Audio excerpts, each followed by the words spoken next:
The following video contains footage from the Endwalker Media Tour.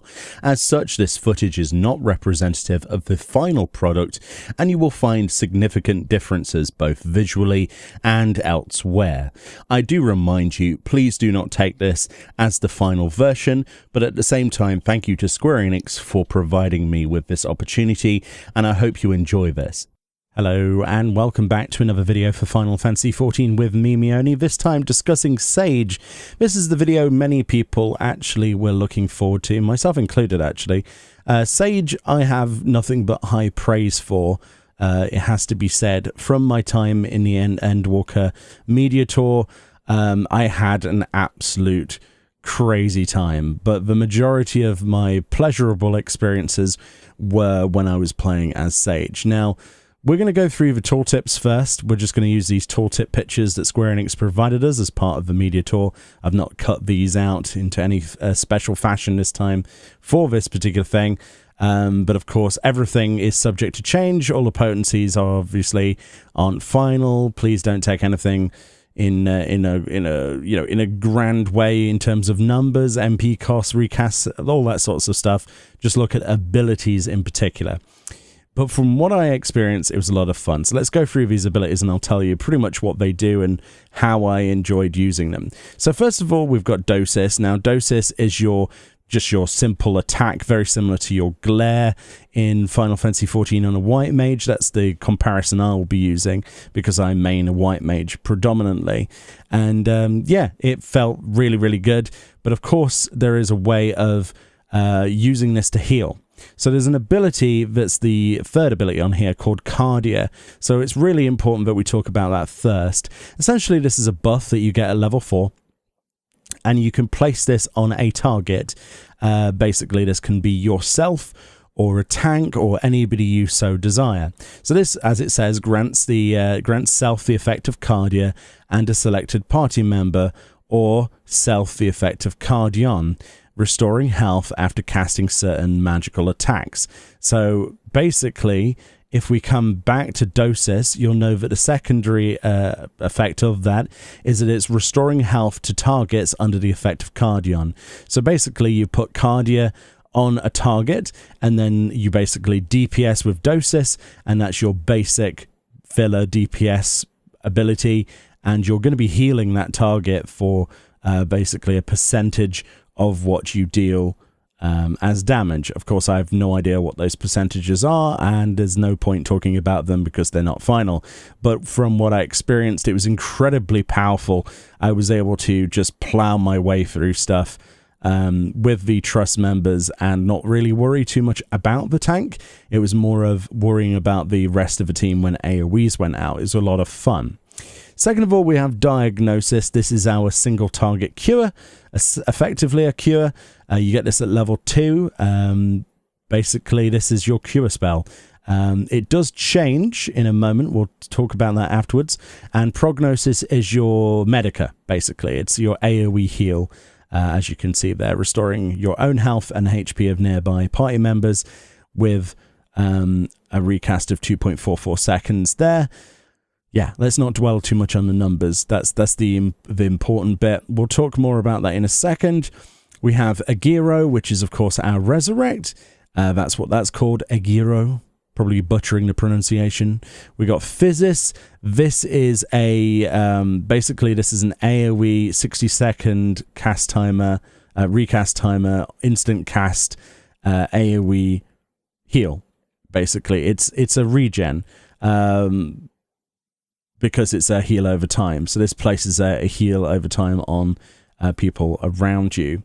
So that's how that works.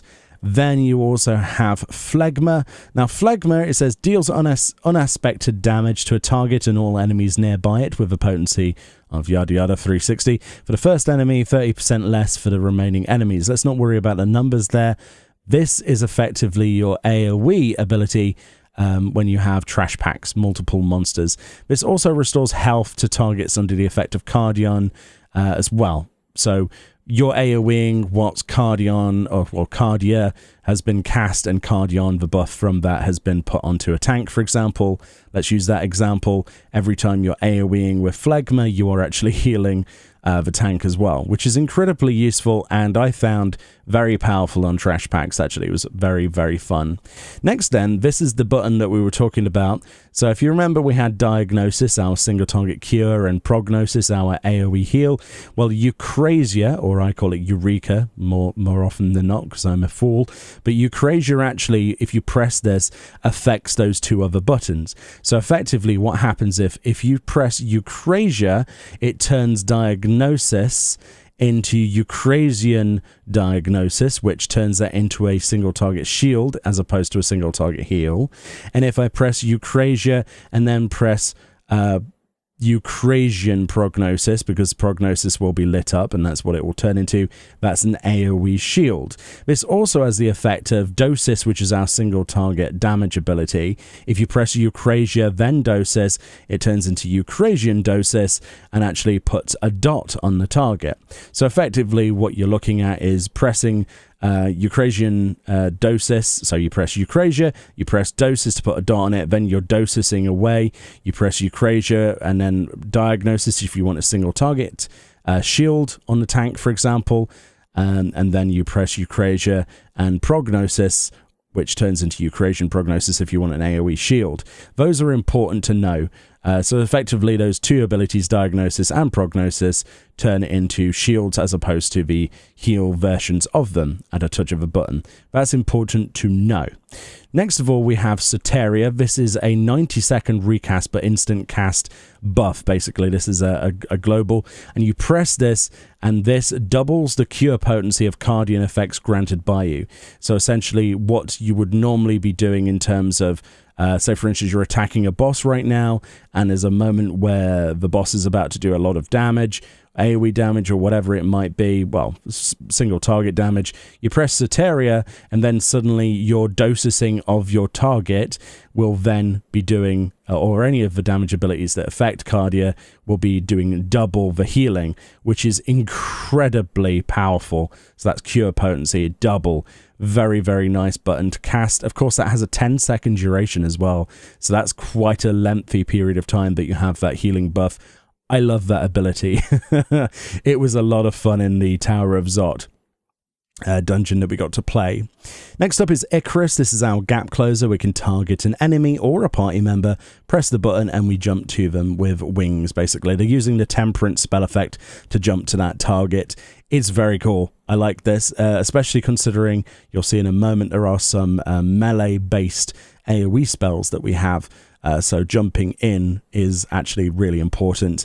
It does have a 45-second recast timer, but it is instant cast, obviously. And yeah, it's nice to have that movement ability.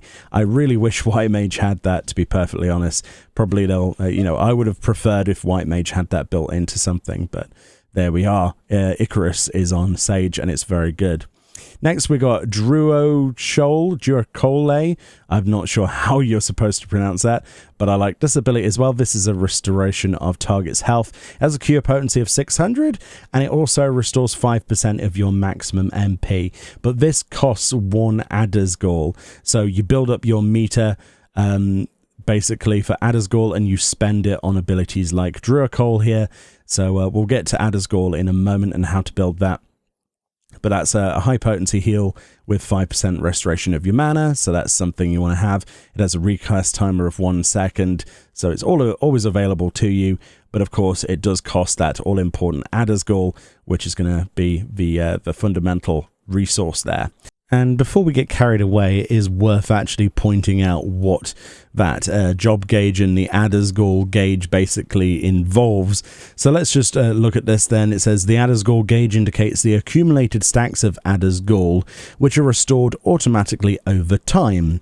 Adder's Gall can be consumed to execute actions such as Duocole, as we just looked at, and also the future one we're going to look at is Caracole. Those are both acquired at level 50.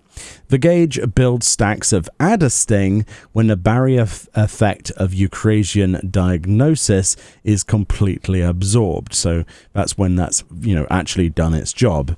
Adder Sting then the stacks of that can then be used to execute actions such as Toxicon and Toxicon 2, which again we'll look at as we go through these abilities. which is basically how that works.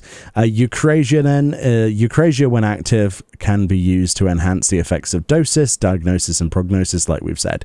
So yeah, basically Adder's Gall over time, Adder Sting generated through the successful completion of a eucrazian diagnosis shield fulfilling its role. So of course, you want to use that as much as humanly possible so you have access to Toxicon and Toxicon 2, so you can actually increase your DPS. Next, we got eucrazia. Jeez, these words are not easy for me to say. I nearly called that dyslexia. I do apologize. Eucrazia. This deals unaspected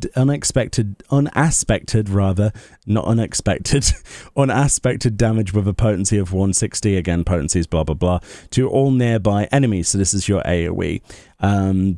Yeah, it also restores health to your targets under the effect of Cardion. So this is yet another AoE that you can use.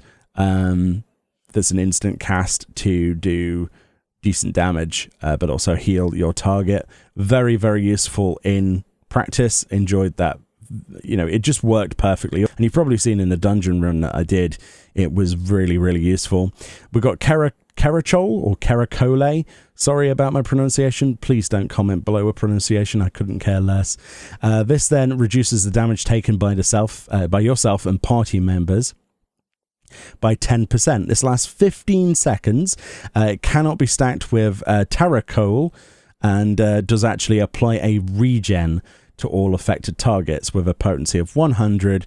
That regen lasts 15 seconds as well as the shield, restoring 5% of your maximum mana, and obviously the cost there is Adder's Gall. So of course you have choices to make, as you'll see in a moment, but this is I love this ability. It was incredibly useful, especially you build up Adder's Gall, you pop this.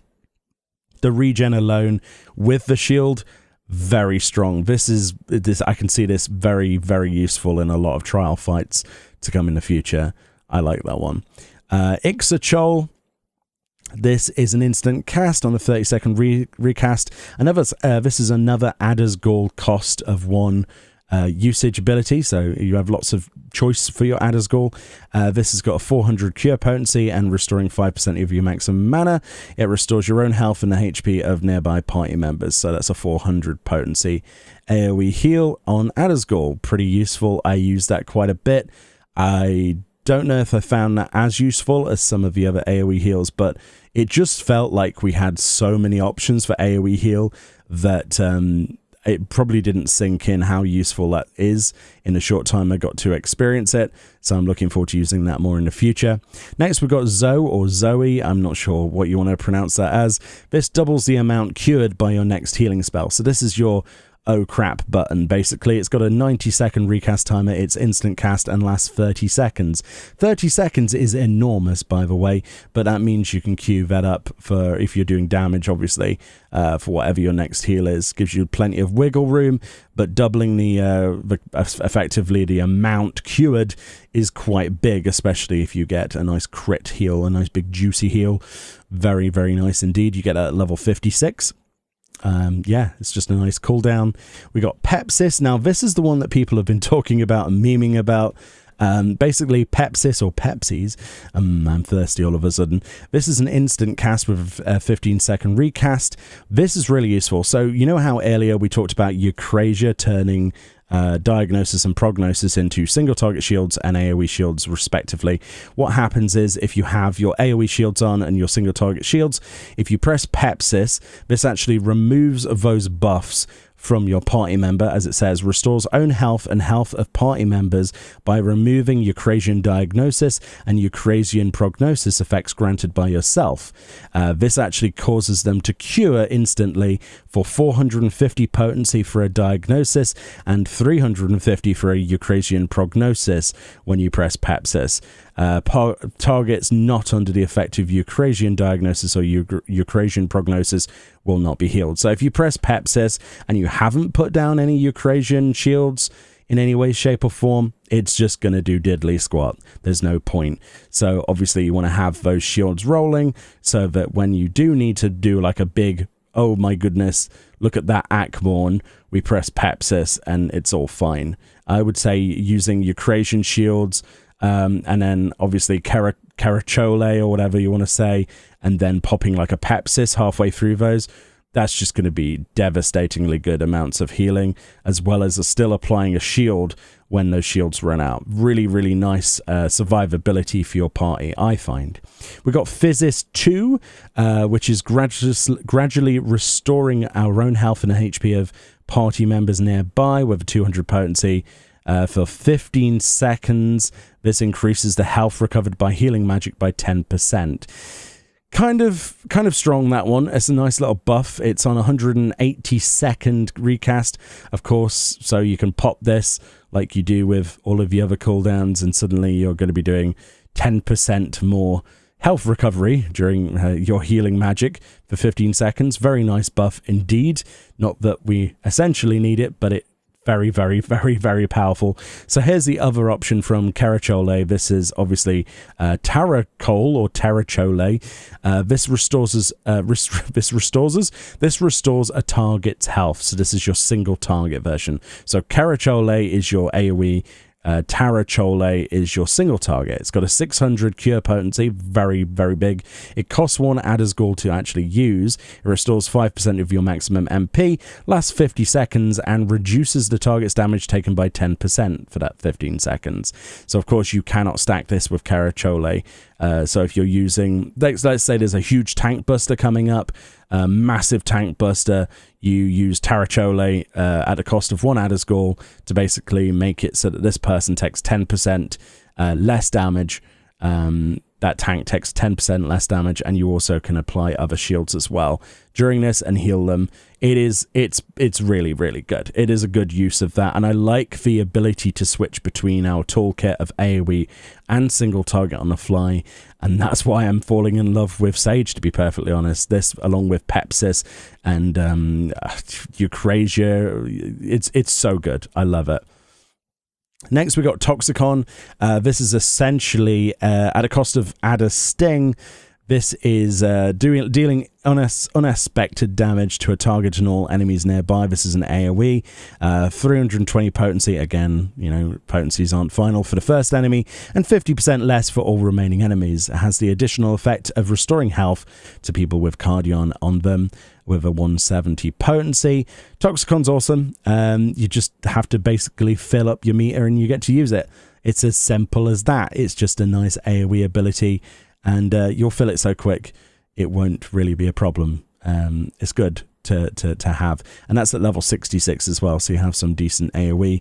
The upgraded version of that, Toxicon 2, isn't until 80 something. We'll see in a second. Next we got Heimer. Heimer is an interesting one. This is a very strong barrier. This is instant cast. It's on 120-second recast, so this is an oh crap button, obviously. This creates a barrier around the self or party members that you target that absorbs damage equivalent to a heal of 150 potency, but this also grants 5 stacks of Hymenation that lasts for 30 seconds. When the barrier is completely absorbed, a stack of Hymenation is consumed and a new barrier is applied.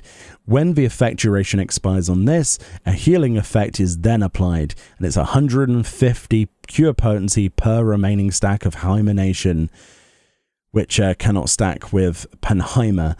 This thing was incredibly strong. I was very impressed with this. I need to use it more. Honestly, I didn't use it as much as I should have in the dungeon run especially, but available at level 70 onwards, this is a really, really strong cooldown to have. And we'll talk about Panheimer in just a second. Dosis 2 then, this is a direct upgrade of Dosis. You get this at level 72. It is, of course, a replacer for Dosis, and it deals unexpected damage with a potency of 320. Potency is not final, blah, blah, blah, blah, blah. And also restores health to the people you've put Cardion on. Just a straight rank increase, basically.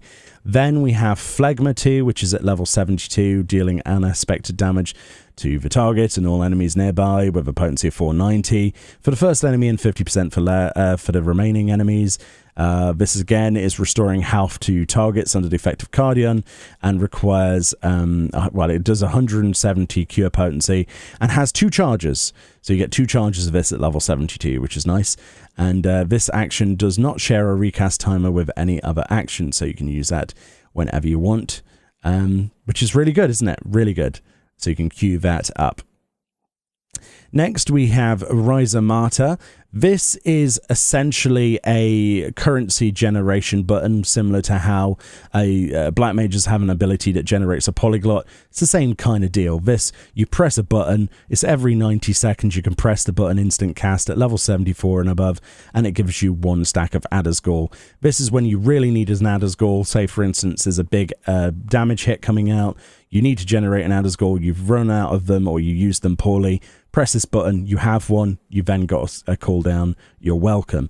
This is a very nice button to have, not always useful because, you know, you want to plan these things ahead as much as possible as you learn the content, but it's really nice to use. And if you don't need to use it as a no crap button, then you can use this as a way of doing more damage. Next up is Holos. This is instant cast with a 60-second recast timer. You get this at level 76 with a cure potency of 300. This restores your own health and the health of nearby party members. So this is an AoE heal. This one I found to be incredibly useful. Very nice to have. Low cast time, low recast time, instant cast, what's not to love. This became useful, as you'll see in the footage if you watch my dungeon playthrough. Panheimer, then, this is where we are, but obviously not, you can't stack this with Heimer previously. Panheimer then erects a magic barrier around yourself and all party members near you. This absorbs damage equivalent to a heal of 150 potency. This will also grant 5 stacks of Panheimation for 30 seconds this lasts. When the barrier is completely absorbed by damage, a stack of Panheimation is consumed and a new barrier is applied. When the effect duration expires, a healing effect is then applied. And that's 150 cure potency per remaining stack of Panheimation. And yes, that's the AoE version of Heimer, basically. It's you had Heimer, which is your single target button, and then you've got Panheimer, which is your AoE. Panheimer I did actually use quite a lot, especially on the last fight of Tower of Zot. Very, very strong, and the barriers allowed me to basically move around, and when the NPCs got hit by things, it really didn't matter that much. It saved my bacon quite a bit and gave me more uptime for DPS. Doses 3 then, available at level 82. This deals unaspected damage with a potency of 330. Potency is not final. Restoring health to targets under the effect of Cardion as well, so that's just another rank upgrade. To level 82 you get Phlegma 3, which is basically doing the same thing. Still got those 2 charges. Eucrazia 2, this is obviously your AoE damage ability. This is what you get at level 82. It's a little bit flashier. More spell effects and just a rank up. Toxicon 2, this is the one that I told you about, costing Adder Sting. This is just an upgrade. It looks flashier and has more laser beams. What's not to love? Then we have something called Crasis. This is a level 86 ability that's instant cast, and this increases the health recovery by a healing action via healing actions for a party member or self by 20%. So this is single target. You basically click this whilst you're targeting somebody or yourself, and that's a 20% heal thing, but it only lasts for 10 seconds. So again, this is another in combination with button that can be quite devastating. 20% extra healing actions for them for 10 seconds is very, very strong. With a 60-second recast, yeah, that's nice to have. Then we have Pneuma. Pneuma is basically a line AoE. So this deals unaspected damage to all enemies in a straight line before you with a potency of 330. Again, potency is not final. For the first enemy and 50% less for the remaining enemies. This also restores health of yourself and all nearby party members and reduces damage taken by 10%. So this was being a really powerful 120-second recast time DPS ability at level 90, it also has a 10% reduction shield application. It has a cure potency as well of 400, and that damage reduction lasts for 20 seconds. This is a very powerful ability at level 90. This is our ultimate, and restores health to targets under the effect of Cardian granted by you as well. So effectively, if you have Cardian on the target, like your main tank, and you've put this out, you're getting a massive 10% shield for 20 seconds and a cure potency 330 or, well, up to 400 cure potency heal on everyone. And then you're also getting healing on that main tank effective to how much damage or a percentage of that damage that you dealt with the actual ability because of Cardian. Very, very strong. And that's our crap button. It's a very powerful ability, and yeah, whilst I was only able to use that on the target dummies and open world areas at level 90, and I wasn't able to use that in the Tower of Zot, I can assure you it is a very strong ability indeed. Then, of course, at the bottom, we've got eucrasia diagnosis, which tells you that that's your, obviously, you've got your prognosis and diagnosis. We talked about those already. And dosis being the dot, obviously. Then we've got a eucrasian dosis 2, which, yeah, is the upgrade of that level 72, is still a dot. And then dosis 3 at level 82. So, yeah, that's pretty much the toolkit for Sage. Now, the way it actually works, I would recommend you watch my Tower of Zot playthrough. I showed that off quite well, I think, and it was incredibly easy. I will say, though, from the tooltips alone, that honestly, it's a pleasure to play. It does feel like one of the strongest healers in the game, which is understandable, but it's definitely the strongest looking shield healer I've ever played. It combines things like a size from White Mage, it combines sects, like neutral sect from like Astrologian. It combines scholar abilities from the past. You've got like presence of mind sort of abilities. It's insane. I love it to bits. And it actually really felt quite fluid and flashy. But yeah, it just felt like I'd always been playing it. I fit straight into the shoes of this with no problem at all. And I was surprised at that. I thought I was going to have a huge learning curve, but yeah, I guess this is my new main. I truly enjoyed it. And I like the idea of some of the abilities as well. It allows you to master certain situations that I think other healers might have trouble with, and does sort of extenuate the idea that the barrier healer category will actually have some really good strength behind it. As it comes to comparison to Scholar, I'll leave that one for you to say in the comment section how you feel about healing alongside a Sage if you main a Scholar. But yeah, anyway, that's my thoughts on this. Like I say, check out the videos that we have to come. I will no doubt be showing more Sage footage, possibly, or at least more discussions on Sage in the future. I'm absolutely in love with it. But that's pretty much the discussion on that and how it all works together. I know this was basically a slideshow, but bear in mind that we have to have videos like this because I don't have effectively 25 minutes of spare footage I'm allowed to use.